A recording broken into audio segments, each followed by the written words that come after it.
Bonjour femmes de destinée et toujours dans la joie d'être avec toi pour ces rencontres hebdomadaires.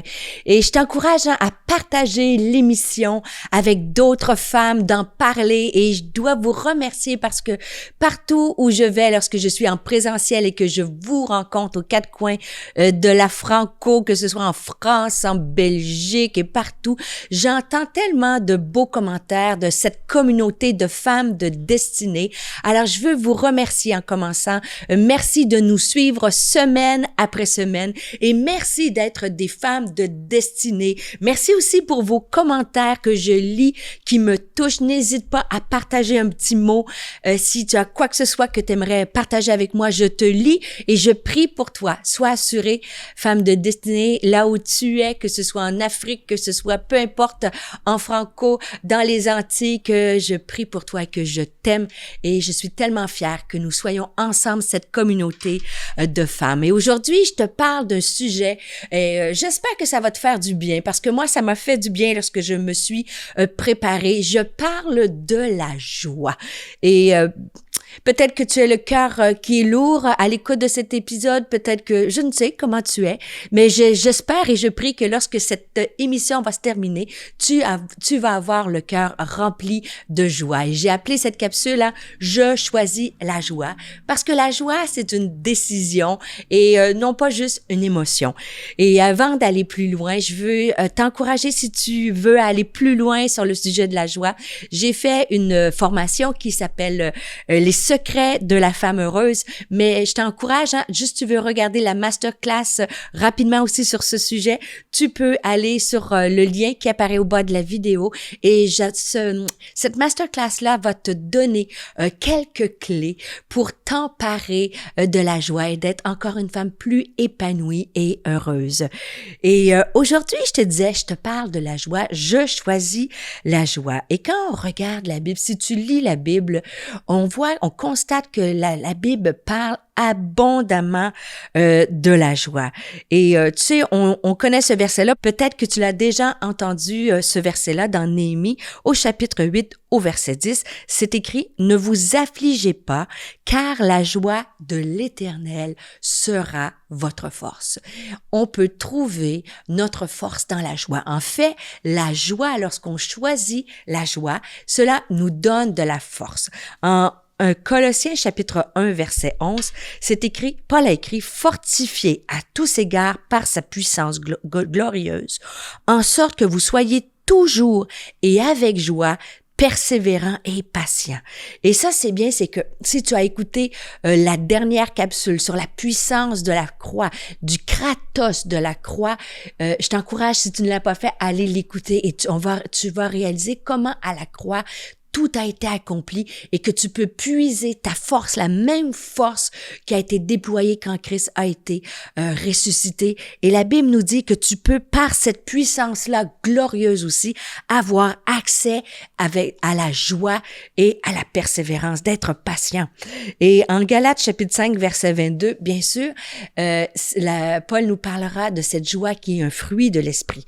Ça dit, Galates chapitre 5, verset 22, « Mais le fruit de l'esprit, c'est l'amour, la joie, la paix, la patience, la bonté, la bénignité, la fidélité, la douceur et la tempérance. » Et en fait, quand on dit fruit de l'esprit, ce qui découle de lorsqu'on parle de fruit, c'est qu'il est possible de le cultiver, de faire pousser ce fruit-là. Et moi, je le recherche de plus en plus dans ma vie. Et je pense, tu sais, des fois, je te montre mes revers, mais je pense que la joie, pour moi, c'est une de mes forces. J'aime apporter de la joie, j'aime avoir de l'humour, j'aime manifester cette joie-là, malgré des situations qui peuvent être difficiles. Donc, je t'encourage à faire fructifier le fruit de la joie. Bonjour, ici Luc Dumont. Si tu es béni et inspiré par ces émissions et que tu veux nous aider à diffuser encore davantage ce message, eh bien, deviens aujourd'hui un partenaire d'Exponentiel TV. C'est simple, tu vas dans le lien qui apparaît dans la description de cette vidéo et tu rejoins la communauté des activateurs de destinée. De retour à l'émission. Mais je parle de choisir la joie. Si je suis honnête avec toi, c'est plus facile de choisir la joie quand nous sommes en contrôle de la situation. Dis amen dans le chat. Dis c'est tellement vrai, grande révélation. Et en fait, c'est plus facile d'avoir la joie quand tout va bien, quand je marche sur un chemin de pétales de rose, quand on m'a dit, quand j'ai eu une promotion, quand mes finances vont bien, quand mes relations amoureuses vont bien. Peut-être que tu es célibataire et tu viens de rencontrer, en fait, tu n'es plus célibataire, tu viens de rencontrer l'homme de ta vie. Peut-être, tu vois, c'est plus facile d'avoir la joie quand tout va bien. Mais c'est quand même un défi qui est possible de choisir la joie quand nous sommes au contrôle de rien, quand on ne voit rien et quand on ne ressent rien. Et le psaume 126, le psalmiste, verset 3, dans ce psaume-là, le psalmiste a écrit « L'Éternel a fait pour nous de grandes choses. Nous sommes dans la joie. » Et il venait d'expérimenter une grande victoire. Après une victoire, c'est facile de dire « je suis dans la joie ». Mais David, l'homme selon le cœur de Dieu, écrira dans le psaume 31, verset 8, et je le lis. Il va dire « Je serai par ta grâce dans l'allégresse et dans la joie. » Et regarde ce qui est écrit. « Car tu vois ma misère, tu sais les angoisses de mon âme. » Et c'est fou parce qu'il va dire « Par ta grâce, je vais être dans la joie, même si et car parce que tu vois ma misère et que tu vois les angoisses de mon âme. » Et j'aime tellement ce simple verset-là parce que David ne maquille pas ses émotions ou sa situation. Il dit qu'il vit des choses difficiles, qu'il vit des angoisses, mais il sait qu'il peut être dans l'allégresse. Par la grâce de Dieu, il peut avoir la joie, malgré les défis. Et j'aimerais, avant d'aller plus loin, de développer sur la joie et te donner quelques clés pour avoir cette joie-là dans ta vie, j'aimerais juste qu'on puisse dévoiler des pièges de la joie. Quels sont les pièges de la joie? Hein? Un des pièges de la joie, c'est je vais être heureuse, je vais être dans la joie quand je vais vivre cette situation, quand cette situation-là va être réglée. Si tu es une étudiante, je vais être dans la joie quand je vais avoir terminé mes études, quand je vais avoir mon diplôme. Si tu as un appel au ministère, tu as un rêve, je vais être dans la joie quand je vais faire le ministère que Dieu me demande. Un autre piège de la joie, c'est que si tu es encore célibataire, puis que ça fait plusieurs années que tu attends l'homme de tes rêves, je vais être dans la joie quand je vais me marier. Et certaines femmes mariées disent, ben non, tu vas pas être dans la joie quand tu vas être mariée. Et je blague. Mais tu vois un peu l'idée. Des fois, on projette qu'on va être heureuse quand on va vivre telle situation. Encore pour d'autres, c'est, je vais être tellement dans la joie quand je vais avoir mes enfants. Et si tu as un parent d'adolescent, de jeune adulte, tu dis, je vais être tellement dans la joie quand ils vont quitter la maison, tu vois. Et en fait, c'est des pièges qu'on se dit, je vais être heureuse quand je vais vivre ces choses-là. Et souvent, on le sait, ça. Mais je veux juste te faire un rappel. Et j'aime cette citation-là qui dit, la joie ou le bonheur n'est pas une destination, mais c'est une façon de voyager. Je le répète parce que c'est tellement important. La joie, le bonheur n'est pas une destination. En fait, c'est pas que tu vas être heureuse quand tu vas être mariée, tu vas être heureuse quand tu vas avoir ton diplôme, tu vas être heureuse quand, ainsi de suite. Mais c'est une façon de voyager. Tu peux être heureuse sur le chemin de la vie. Et il y a une femme qui s'appelle Kay Warren que, en fait, elle a écrit un livre qui m'a profondément touchée. Elle a écrit un livre sur la joie. Mais pourquoi c'était percutant quand j'ai lu à propos de la joie ce qu'elle a écrit? C'est qu'en fait, Kay Warren est l'épouse de Rick Warren. Rick Warren, c'est un pasteur très, très connu aux États-Unis. C'est lui qui a écrit le livre, le best-seller « Une vie, une passion, une destinée ». Et alors qu'il était, elle et son mari avaient un ministère d'impact, pasteur principal dans une grande église aux États-Unis, ils ont vécu un drame hors du commun, difficile à expliquer, à mettre des mots. Et un de leurs fils s'est enlevé la vie. Il avait des pensées suicidaires, il est passé à l'acte et ils l'ont retrouvé dans leur maison sans vie. Et vous pouvez vous imaginer, en tout cas, pour moi, je dis vous pouvez, mais je pense que c'est difficile à s'imaginer quand on l'a pas vécu. Mais quel drame ce couple-là a pu traverser. Quelle horreur. Ça devait être terrible. Et bien sûr, ils ont eu accès à la puissance de Dieu, Kratos, à cette puissance-là qui vient les consoler, les fortifier. Et à travers, après, cette terrible épreuve sur le chemin de la vie, Kay Warren a écrit un livre sur la joie, et je vais te donner une citation qu'elle a écrite. Elle a dit: « La joie est une conviction profonde que Dieu est en contrôle de toutes les situations et détails de ma vie. C'est cette assurance qui me permet de croire qu'ultimement, tout va bien se terminer.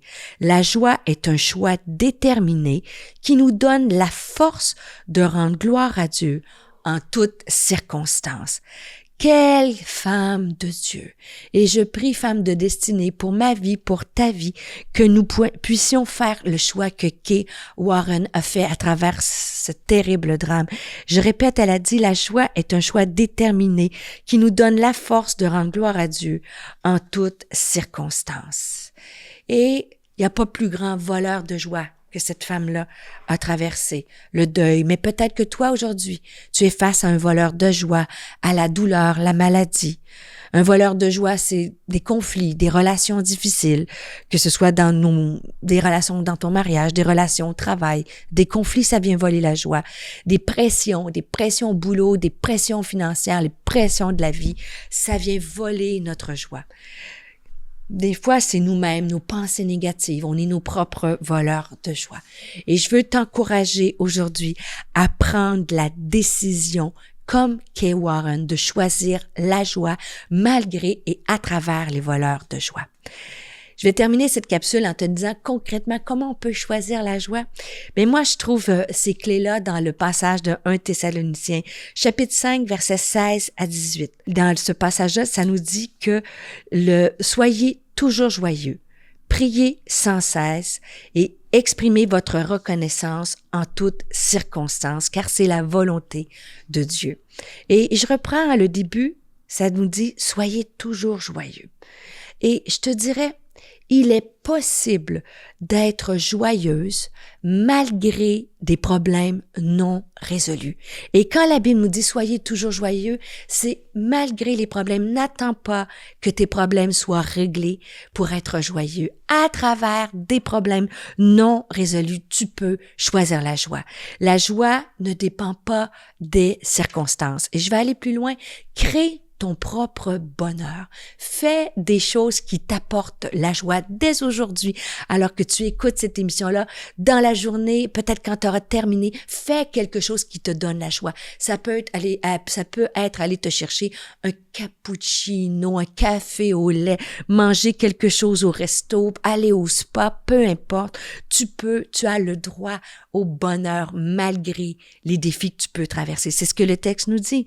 Et il dit, quand on dit soyez toujours joyeux, la Bible nous dit, Proverbes chapitre 17, verset 22, nous dit, un cœur joyeux est un bon remède. Il y a des bienfaits à choisir la joie. Quand tu choisis la joie, c'est un bon remède. Ça fait du bien au corps, même si les problèmes ne sont pas résolus.